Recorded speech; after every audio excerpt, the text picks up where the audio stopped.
अंधारच होता नशिबी त्यांच्या, त्यांना प्रकाशाचं दान दिलं. अंधारच होता नशिबी त्यांच्या, त्यांना प्रकाशाचं दान दिलं. तुमचे मानावे किती उपकार, तुम्हीच देशाला संविधानी दिलं. तुम्हीच देशाला संविधानी दिलं.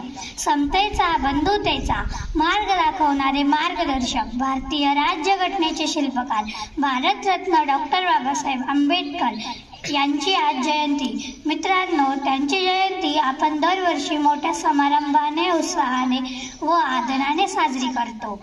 बाबासाहेबांच्या नावाचा जय जयकार करतो, कारण त्यांनी केलेले महान कार्य, त्यांचे जीवन आपणा सर्वांसाठी खूपच प्रेरणादायी आहे. जगावं कसं, अन्यायाविरुद्ध लढावं कसं, संघर्षातून घडावं कसं, वादासमोर उभं राहावं कसं, हे आंबेडकरांनी स्वतःच्या कृतीतून आपणास नव्हे तर संपूर्ण जगाला दाखविले. शेवटी जाता जाता एवढेच म्हणते की उद्देशाची कोटी कोळे भीमा तुझ्या जन्मामुळे. जय हिंद, जय भारत.